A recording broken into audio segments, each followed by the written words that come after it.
বাংলার ঐতিহ্যবাহী মিষ্টান্নের তালিকা করতে গেলে চাল কুমড়ার মোরব্বার নামটি বিশেষ জায়গা দখল করে থাকবে। মোরব্বা শব্দটি এসেছে আরবি মুরব্বা থেকে, যার অর্থ হলো চিনিতে সংরক্ষিত ফল বা সবজি। একসময় বিয়েবাড়ির মিষ্টির প্লেটে, ঈদের অতিথি আপ্যায়নে কিংবা পাড়ার হালুয়া রুটির সঙ্গে ছোট্ট এক টুকরো স্বচ্ছ মোরব্বা ছিল অবিচ্ছেদ্য অংশ। চাল কুমড়ার মোরব্বা বানানোর প্রক্রিয়া সময় সাপেক্ষ ও নিখুঁত। প্রথমে পরিপক্ক চাল কুমড়ার সবুজ খোসা ছাড়িয়ে ভেতরের নরম অংশ ফেলে কিউব বা লম্বা টুকরো করে কাটা হয়।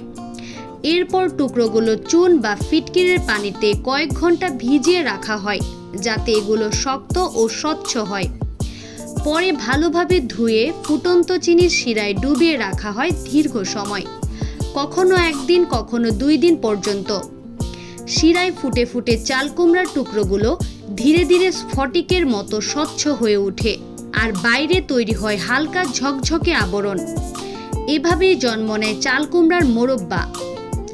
একদিকে মচমচে, অন্যদিকে কোমল মিষ্টতা।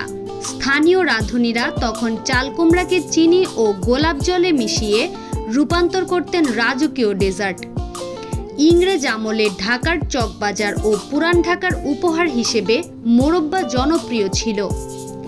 চাল কুমড়ার মোরব্বা কেবল একটি মিষ্টান্ন নয়, এটি আমাদের সংস্কৃতি, ঐতিহ্য আর সময়ের এক মিষ্ট স্মৃতি।